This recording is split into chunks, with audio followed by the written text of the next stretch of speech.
जितना parameters of success है वो घर के बाहर चला गया है। मेरा दोस्त मेरे बारे में क्या सोचता है, मेरा पीयर ग्रुप मेरे बारे में क्या सोचता है, मेरे टीचर्स मेरे बारे में क्या सोचते हैं, मैं सोशल मीडिया पे कैसा दिखता हूँ, मैं सोशल मीडिया पे क्या लिखूंगा, मेरे पास कौन सी कार है, मेरे पास कौन सी घड़ी है, मेरे पास कौन सा मोबाइल है, ये सक्सेस के पैरामीटर्स हो गए। जैसा कहते हैं expectation is not meeting the reality. Reality में मेरा जो मेरी कुव्वत है, मेरी ताकत है कि मैं सिर्फ 40 किलो 50 किलो उठा सकता हूँ, पर मैं 100 किलो उठाना चाहता हूँ। तो अगर वो नहीं होता है तो अवसाद, डिप्रेशन आता है। तो आपके सोशल मीडिया को कौन दुनिया नहीं देखती, आप ही का मित्र मंडली देखती। सो आप ही के निकट के लोग जो हैं सबसे पहले वो सोशल मीडिया को देखते हैं, आपके परिवार के सदस्य देखते हैं, आपके भाई बहन देखते हैं, छोटे और बड़े देखते हैं। तो सिग्नल तो मिल रहा है, सिग्नल तो मिल रहा है, चाहे आपके व्यवहार से मिल रहा है या सोशल मीडिया से मिल रहा है। युवाओं से पहले मैं उन परिवार से, पेरेंट्स से कहना चाहता हूँ, कम्युनिकेशन का चैनल आप ही को बनाना पड़ेगा। आज एक पिता एक द्योतक है सिक्योरिटी का, कि अगर मेरे पापा खड़े हैं मुझे कुछ नहीं होगा, मेरी मम्मी खड़ी है मुझे कुछ नहीं होगा। ये जो फीलिंग है वो बच्चों में रहनी चाहिए। आप कैरियर काउंसलर के पास इजीली भेज देते हैं, जो लोग आर्थिक रूप से सक्षम हैं वो आप आउटसाइड एजेंसीज अब जीवन में आ चुकी हैं, आपने उनको भेज दिया। हमारा कहाँ वो अपनत्व कहाँ रहा। तो जब वो अवसाद में जाएगा, डिप्रेशन में जाएगा, कम्युनिकेशन को कम पाएगा, तो वो ऐसे कदम उठाएगा जो कि उसके जीवन के लिए हानिकारक हो सकते हैं। जीवन में पहली असफलता, दूसरी तीसरी मायने न रखती कि आप वापस सफल नहीं हो पाए। ऐसे एग्जाम्पल, ऐसे उदाहरण बताएं। आइकॉनिक फिगर्स जो हैं, आइडियलिस्टिक फिगर्स जो हैं, हमारे घर परिवार से, पड़ोस में से बताएं, ताकि बच्चे उनको आइडियलाइज कर पाए, उनके जैसा बन पाए। जब हमारे को पता है कि उसके घर में भी द्वेष था, क्लेश था, तकलीफें थी, डिफरेंस ऑफ ओपिनियंस थे, फिर भी वो एक बार वापस पटरी पे आ गए हैं। हो सकता है कि उनके तो कहा सुनी इस लेवल पे आ गए कि उन्होंने 2 साल बात नहीं करी, फिर भी आ गए। उनसे सीखना चाहिए कि दुनिया का अंत नहीं है एक रिलेशन। आप जनरल इंडस्ट्री में बात करेंगे, आप किसी भी बड़े बड़े इंडस्ट्रियलिस्ट, छोटे छोटे दुकान वाले, आप किसी भी दुकान पे जाएंगे और कि हाँ लड़के की जगह है, आ जाए काम करें, पर हो गया अरे ये तो बड़ा लोली जॉब है, ये तो मैं नहीं करना चाहता, ये 10-15 हज़ार का जॉब मैं करूंगा क्या, मैं तो इतनी पढ़ाई कर। अरे एक बार उसको अपनाओ तो सही, फिर तैयारी करो, स्किल सेट तैयार करो, फिर वापस मार्केट में आओ। तो क्या कहते हैं, सट्टेबाजी करो या लॉटरी में खेल जाओ या ऐसे किसी क्रिकेट की टीम पे पैसा लगा दूं या इस तरह से ऐसा कुछ काम करूं कि मेरे को कोई हिलना डुलना नहीं पड़े और पैसे की बरसात हो। ऐसा अगर होता तो हम कभी भी अपने बच्चों को ये नहीं कहते कि तुम doctor, engineer, CA, businessman, entrepreneur, MBA बनो। इस चीजों में कोई करियर नहीं है, बिना मेहनत के जीवन नहीं है, बिना तकलीफ के किसी ने कुछ पाया नहीं है, मेहनत का दूसरा कोई पर्याय नहीं है। मेहनत करनी ही पड़ेगी, पढ़ाई करनी ही पड़ेगी, अपने स्किल सेट को, अपने हाथ के हुनर को बढ़ाना ही पड़ेगा। इस तरह की चीज़ों में टेम्पररी सक्सेस छोटी मोटी अगर मिल सकती है, वो आपको गुमराह करती है और आपको कमज़ोर बनाती है। अपने आसपास जरूर देखना, कोई आपसे एक प्यार करने वाला इंसान बहुत पास में है आपके। वो हो सकता है आपकी माँ हो सकता है आपकी सिस्टर हो सकता है आपका दोस्त हो सकता है आपके पिता हो। बातचीत करने के लिए एक हाथ दूर है, एक फोन, एक कॉल, एक आगे बढ़ के आवाज आ जाएगा। कोशिश करो, उस इतने बड़े कदम के मुकाबले में ये बहुत छोटा सा कदम है। जिंदगी से हारकर जान देने चले जाते हैं लोग, अंधेरों में डूबकर रोशनी को भूल जाते हैं लोग। काश कोई वक्त रहते थाम ले इन हाथों को, वरना गुमनाम अंधेरे में खो जाते हैं लोग। नमस्कार, आदाब, सत श्री अकाल, खम्मा गणी, बहुत बहुत स्वागत है आपका उदयपुर न्यूज में। आज जिस सब्जेक्ट पर हम बात करने के लिए आपके सामने मौजूद हैं, वो सिर्फ एक आंकड़े बयान नहीं करता, बल्कि हमारे समाज का आईना बता रहा है। जी हाँ, समाज में बढ़ती हुई आत्महत्या की घटनाएं।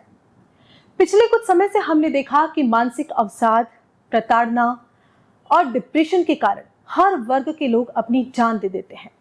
आखिर ऐसा क्यों हो रहा है?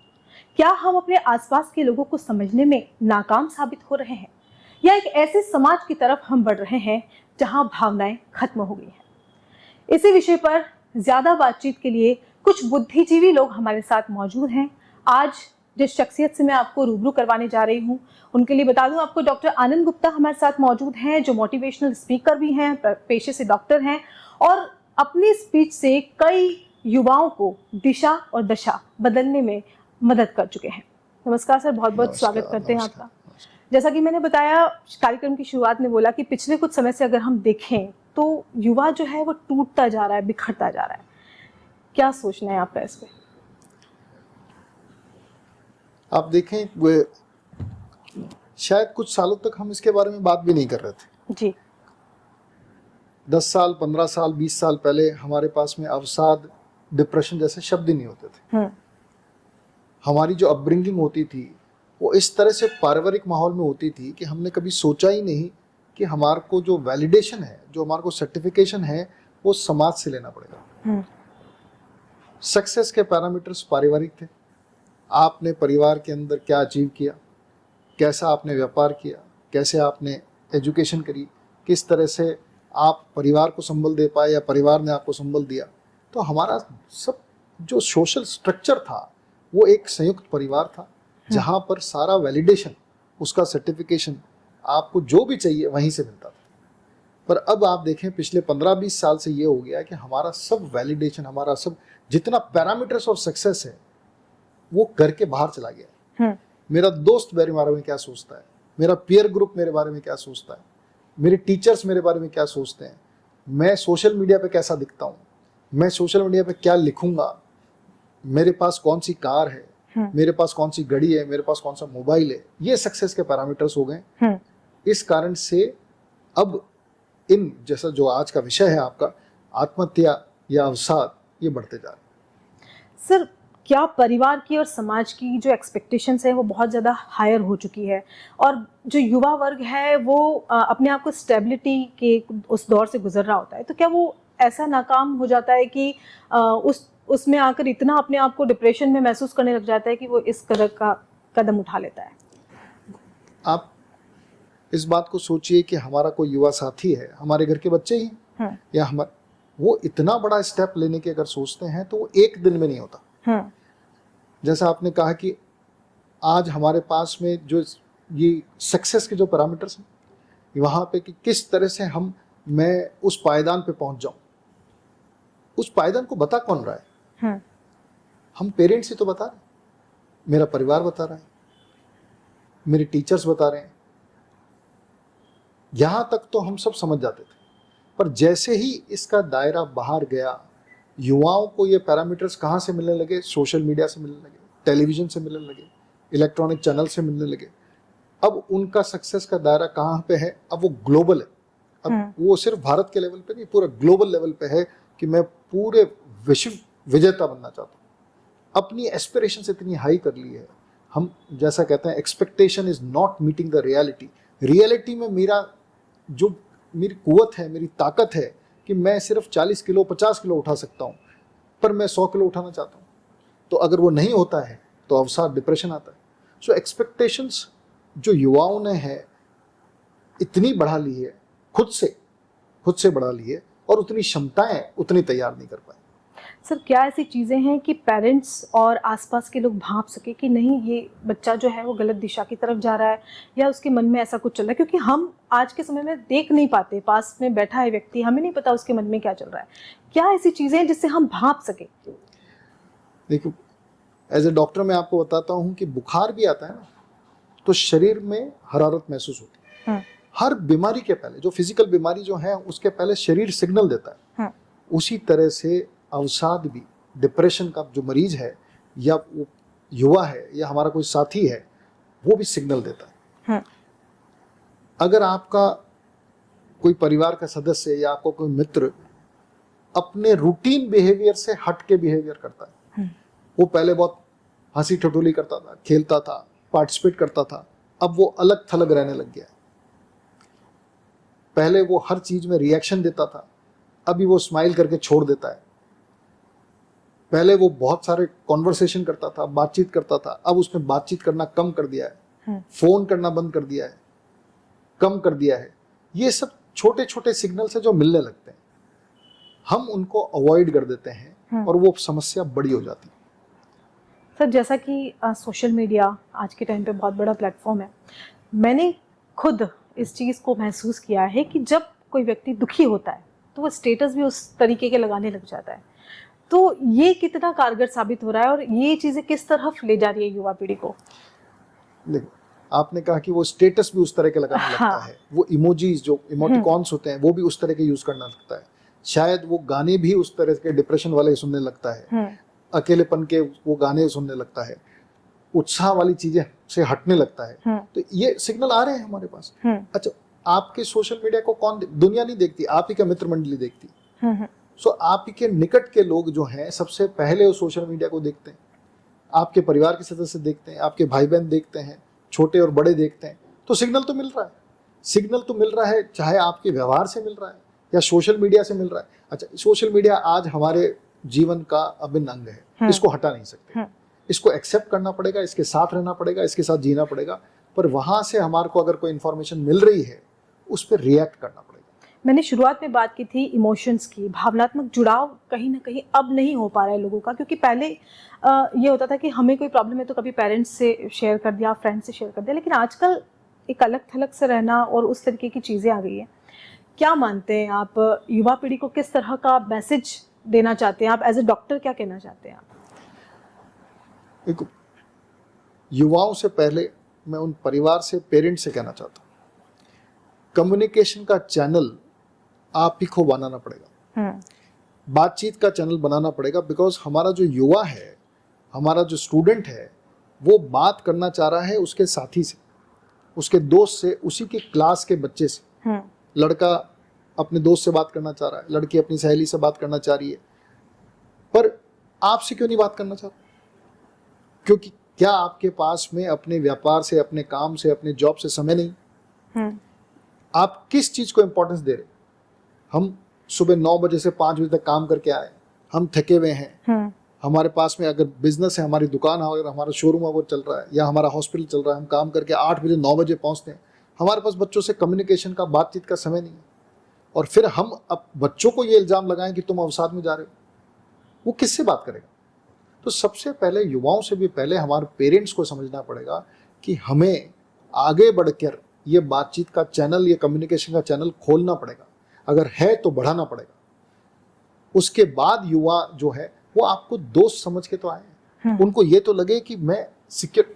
आज एक पिता एक द्योतक है सिक्योरिटी का, कि अगर मेरे पापा खड़े हैं मुझे कुछ नहीं होगा, मेरी मम्मी खड़ी है मुझे कुछ नहीं होगा। ये जो फीलिंग है वो बच्चों में रहनी चाहिए। अगर उनको लगेगा कि भाई मैं तो अकेला पड़ गया हूँ, मेरे माँ बाप मेरी बात सुनने के लिए ही नहीं है, आज मैं सब्जेक्ट लेना चाहता हूँ 10th क्लास में कि भाई मैं कॉमर्स लूँ, साइंस लूँ, मैथ्स लूँ, कौन सा सब्जेक्ट लूँ, उस टाइम पे आप सलाह देने के लिए कोई नहीं है। आप कैरियर काउंसलर के पास इजीली भेज देते हैं। जो लोग आर्थिक रूप से सक्षम है वो आप प्रोफेशनल एजेंसीज अब जीवन में आ चुकी हैं, आपने उनको भेज दिया। हमारा कहाँ वो अपनत्व कहाँ रहा? तो जब वो अवसाद में जाएगा, डिप्रेशन में जाएगा, कम्युनिकेशन को कम पाएगा, तो वो ऐसे कदम उठाएगा जो कि उसके जीवन के लिए हानिकारक हो सकता है। हार मानना और जिंदगी की नई शुरुआत करना, इन दोनों चीजों में कैसे फर्क समझाएं बच्चों को? हम जो आइडियलिस्टिक फिगर्स हैं, अब हम किसको टीवी चैनल पे हम क्रिकेटर्स को मानने लग गए, हम टीवी के स्टार्स, फिल्मों के स्टार को मानने लग गए, जबकि हमारे आसपास, हमारे परिवार में ही बहुत सारे जने ऐसे हैं जिनका हम एग्जाम्पल, उदाहरण देके बच्चों को समझा सकते हैं कि देखो तुम्हारे ताऊ जी ने कितनी मेहनत करी, देखो तुम्हारे भैया ने कितनी मेहनत करी है, वो अंकल थे जिन्होंने इतनी मेहनत करी है, उनके पास में बिजनेस में इतना लॉस लगा है, फिर भी वापस वो खड़े हो गए। देखो आज वो पढ़ाई में एक बार नंबर नहीं आया, उसने 3 बार एग्जाम दिया, इस बार उसने सीए क्रैक कर लिया, वो 4थी बार के अंदर करा। तो जीवन में पहली असफलता, दूसरी, तीसरी मायने नहीं रखती कि आप वापस सफल नहीं हो पाएंगे। ऐसे एग्जाम्पल, ऐसे उदाहरण बताएं, आइकॉनिक फिगर्स जो हैं, आइडियलिस्टिक फिगर्स जो हैं, हमारे घर परिवार से, पड़ोस में से बताएं, ताकि बच्चे उनको आइडियलाइज कर पाए, उनके जैसा बन पाए। सर, रिजेक्शन, ब्रेकअप और ये सब ऐसी चीजें जिनसे युवा हार जाता है और अपने आप को मौत के हवाले करना ज़्यादा उचित समझता है, उन युवाओं से आप क्या कहना चाहेंगे? क्या एक रिलेशनशिप के पीछे इस तरह का कदम उठाना उचित है? मेरे सारे दोस्त जितने सुन रहे हैं, आज हमने, ऐसा हो नहीं सकता कि किसी परिवार के अंदर किसी की मृत्यु नहीं हुई। हमारे घर परिवारों में सब में हुई। ऐसा हो नहीं सकता कि किसी परिवार के अंदर द्वेष नहीं हुए हों, क्लेश नहीं हुए हों, सब जने होते हैं। ऐसा कितने परिवारों में है कि हमने वहाँ पे हार मान के और आत्महत्या सुसाइड जैसे कदम उठाए। जब हमारे को पता है कि उसके घर में भी द्वेष था, क्लेश था, तकलीफें थी, डिफरेंस ऑफ ओपिनियंस थे, फिर भी वो एक बार वापस पटरी पे आ गए हैं। हो सकता है कि उनके तो कहा सुनी इसी लेवल पे आ गए कि उन्होंने 2 साल बात नहीं करी, फिर भी आ गए।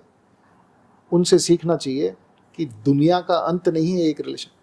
हमारे घर परिवार के जो हमारे सबसे प्रियजन थे, अगर वो चले गए, हमारे दादाजी, हमारे माताजी, पिताजी चले गए, फिर भी जीवन चल रहा है। बड़े बड़े जो लीडर्स हुए हैं वो चले गए, फिर भी ये देश चल रहा है। हर बार एक नया रिप्लेसमेंट आता है, एक नए उत्साह के साथ हम वापस अपने जीवन में आते हैं, काम पे जाते हैं, पढ़ाई में जाते हैं, अपने जॉब पे जाते हैं। इन सब को आत्मसात करना होगा। एक रिलेशन से आपकी ज़िंदगी डिफाइन नहीं होती है। आप अगर एक रिलेशन में अगर नहीं है, मानो इस बात को कि आपके पास में 10 रिश्ते और हैं जिनका निर्वाह करना है, बिकॉज वो 10 जने आपके ऊपर हैं। वो चाचा चाची, मामा मामी, पिता माता, भाई बहन, सब आपसे इतना प्यार कर रहे हैं। कुछ ही एक रिलेशन के कारण आपने 10 जनों को निराश कर दिया।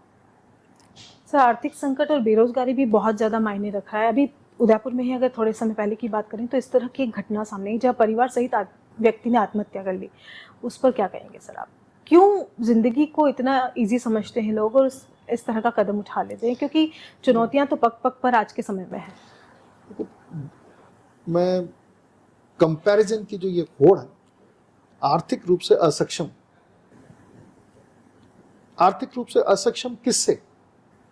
हमारे पास में आज सरकार द्वारा भी इतने सिस्टम्स हैं, इतनी योजनाएं हैं कि आदमी को 2 टाइम का खाना मिल सकता है। पढ़ाई करने के लिए बच्चों को जगह मिल सकती है। आपको अगर आपको हैंडपंप भी खुदाना है उसके भी पैसे मिलते हैं। आपको जॉब चाहिए तो जॉब, उसमें स्किल सेट्स बढ़ाने के लिए प्रधानमंत्री योजना है, स्किल सेट योजना है कि आप उसमें करें। काम करने वाला चाहिए। आपने ये मान लिया कि मुझे तो अब मेरे को जब तक 20,000, 30,000, 50,000 रुपये नहीं मिलेंगे तो मैं आई एम ब्रोक। वो पैरामीटर आपने सेट कर दिया। एक बार वापस अगर धरती पे मान लो किसी तरह का नुकसान हुआ है, आपको वापस उस फेज को एक्सेप्ट करके अपनी तैयारी वापस करनी। आप आर्थिक रूप से असक्षम कैसे हो गए? हम जब ये बात है कि मैं काम ही नहीं करना चाहता, आज की तारीख में आप किसी भी इंडस्ट्री में जाएंगे, किसी भी ऑर्गेनाइजेशन में जाएंगे, उनके पास आप पाएंगे कि हमारे पास योग्य व्यक्ति नहीं है काम करने का। आप जनरल इंडस्ट्री में बात करेंगे, आप किसी भी बड़े बड़े इंडस्ट्रियलिस्ट, छोटे छोटे दुकान वाले, आप किसी भी दुकान पे जाएंगे कि हाँ भी लड़के की जगह है, आ जाए काम करें। पर वो क्या, अरे ये तो बड़ा लोली जॉब है, ये तो मैं नहीं करना चाहता, ये 10-15 हज़ार का जॉब मैं करूंगा क्या, मैं तो इतनी पढ़ाई कर रहा हूँ। अरे एक बार उसको अपनाओ तो सही, फिर तैयारी करो, स्किल सेट तैयार करो, फिर वापस मार्केट में आओ। कहाँ आर्थिक रूप से अक्षम से, इसको टूटना नहीं। और दूसरा एंगल वो भी है, हम बहुत जल्दी किसी भी तकलीफ में होता है तो समाज इकट्ठा हो जाता है। पर अगर आर्थिक रूप से कोई अक्षम है तो तब समाज आगे क्यों नहीं आ रहा? अगर ऐसा कुछ हो रहा है तो मैं रिक्वेस्ट करना चाहूँगा कि समाज भी इस तरह से उसको, जो हमारी सोसाइटी है, जरूरत नहीं है कि किसी जाति विशेष की बात करें। समाज वो होता है जो आसपास का पड़ोस है, वो भी अपना समाज है। अगर इंजीनियर है तो वो उसका समाज है, डॉक्टर है तो वो उसका समाज है। तो वो भी लोग आ गए हैं और उसको थोड़ा सा हेल्प करें, यहाँ से निकाल। सर, बेरोजगारी की हमने बात करी। कई ऐसे गेम्स आज के ज़माने में आ गए हैं कि बस शॉर्टकट अपनाने के लिए युवा पीढ़ी उस तरफ जा रही है और उसमें फंसने के बाद बाहर निकलना मुश्किल हो जाता है। उन युवाओं को क्या मैसेज देंगे सर आप? हर जगह आप ये सोशल मीडिया के चैनल भरे पड़े हैं कि आपको प्रोत्साहन करने के लिए, पर हम उसमें से क्या चीज़ चूज करते हैं? सबसे निकटतम शॉर्टकट जो होता है, आलस्य जो है, बैठे बैठे मेरे पास में पैसे आने चाहिए, मैं शायद वो किसको क्या कहते हैं, सट्टेबाजी करूं, या लॉटरी में खेल जाऊं, या ऐसे किसी क्रिकेट की टीम पे पैसा लगा दूं, या इस तरह से ऐसा कुछ काम करूं कि मेरे को कोई हिलना डुलना नहीं पड़े और पैसे की बरसात हो। ऐसा अगर होता तो हम कभी भी अपने बच्चों को ये नहीं कहते कि तुम doctor, engineer, CA, businessman, entrepreneur, MBA बनो। हमारे बच्चों कहते ले भाई बेटा सट्टेबाज बन। किसी पेरेंट ने, किसी पिता ने आज तक ये कहा कि तुम सट्टा करो? तो जब ये ऐसा कभी नहीं होता कि आप अपना करियर इस तरह की चीज़ों में बना सको, तब तो इस बात को समझो कि दुनिया के 100%, 99 नहीं 100% लोग तो आपसे ज़्यादा समझदार हैं। फिर आप उस चीज़ों में कहाँ पढ़ रहे हो? इस चीज़ों में कोई करियर नहीं है, बिना मेहनत के जीवन नहीं है, बिना तकलीफ के किसी ने कुछ पाया नहीं है, मेहनत का दूसरा कोई पर्याय नहीं है, मेहनत करनी ही पड़ेगी। पढ़ाई करनी ही पड़ेगी, अपने स्किल सेट को, अपने हाथ के हुनर को बढ़ाना ही पड़ेगा। इस तरह की चीज़ों में टेम्पररी सक्सेस छोटी मोटी अगर मिल सकती है, वो आपको गुमराह करती है और अपनों को कमज़ोर बनाती है। सर, एजुकेशन सिस्टम की अगर बात करें तो हमारे यहाँ पर पढ़ाई पे ज़्यादा जोर दिया जाता है, आर्ट ऑफ लिविंग पर इतना ज़्यादा जोर नहीं दिया जाता। आपको क्या लगता है कि एजुकेशन के साथ में इन चीज़ों पर अब हमें फोकस करने की ज़रूरत है, कुछ बदलना चाहिए? बिल्कुल, मेरे ख्याल से अब तो बहुत सरकार के जो जितनी भी पढ़ाई हो रही है उसके अंदर से भी बहुत सारी चीज़ें जो है हमने प्रैक्टिकलिटी पे लिया है। मैं आपको मेडिकल सिस्टम्स के बारे में बताऊं तो ये पिछले कुछ सालों से हमारे मेडिकल कॉलेज में भी डॉक्टर पेशेंट रिलेशनशिप पे बात होने लगती है। क्योंकि आपने थियरी पढ़ी है, वो आपने सोशल मीडिया प्रैक्टिकल का करा एक बहुत अच्छा इम्पैक्ट देखने को मिला है कि आज वो बॉन्डिंग के साथ में किस तरह से होता है, क्योंकि ये स्किल सेट समझने के लिए सालों लग जाते हैं कि मैं मेरे पेशेंट से कैसे बात करूं। तो अब वो कॉलेजेस में पढ़ाने लग गए हैं। पहले हम थियरी पढ़ते थे, प्रैक्टिकल ये पढ़ते थे, पेशेंट का ट्रीटमेंट कैसे करना है ये तो पता ही नहीं था, पेशेंट से बात कैसे करनी है। उसी तरह से इंजीनियरिंग में भी बात होने लग गई है, एमबीए के अंदर भी होने लग गई है। उनको पब्लिक स्पीकिंग के बारे में होता है। आप स्कूल्स में जाएंगे तो वो कलाएं को तराशने के लिए वाद विवाद प्रतियोगिता कराते हैं, पब्लिक स्पीकिंग कराते हैं, मंच पे आपको प्रोत्साहन देते हैं कि आप किसी नाटक प्रतियोगिता में पार्टिसिपेट करें। इन सब चीज़ों से अपनी पर्सनैलिटी खिलती है, बातचीत होती है, और उस तरीके से इंसान तैयार हो जाए तो थियरी के साथ प्रैक्टिकल के लिए भी तैयार। सर, आज का जो ये कार्यक्रम है सिर्फ एक चर्चा मात्र नहीं है। मैं चाहती हूँ कि यहाँ से उस पार बैठे वो लोग जो जीवन से बहुत ज़्यादा निराश हो चुके हैं, हार चुके हैं और ऐसा कुछ करने की अगर सोच रहे हैं तो उन तक वो बात पहुँचे, उन्हें एक मैसेज दें।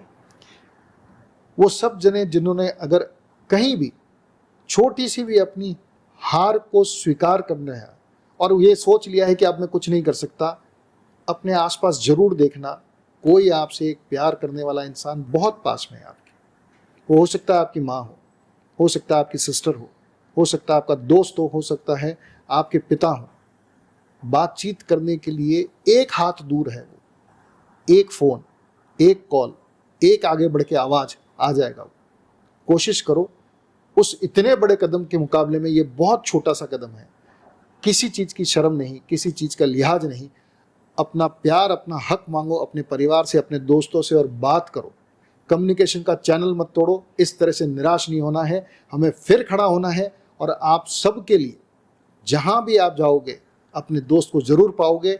इस तरह से अपने सर्कल को बढ़ाते रहो और अगर खुद के पास कोई नहीं है तो दूसरे का सहारा बन जाओ। सर, आपने शिरकत की और इतनी अच्छी जानकारी साझा की, इसके लिए बहुत बहुत शुक्रिया। Thank you ma'am. तो ये थे डॉक्टर आनंद गुप्ता, जिन्होंने बहुत अच्छी जानकारी हम लोगों तक पहुंचाने की कोशिश की। और वो युवा जो ज़िंदगी से हार रहा है, उन्हें एक बात ज़रूर आज कहना चाहेंगे कि मानसिक अवसाद या किसी तरह की कोई समस्या को किसी से डिस्कस करना कोई प्रॉब्लम नहीं है।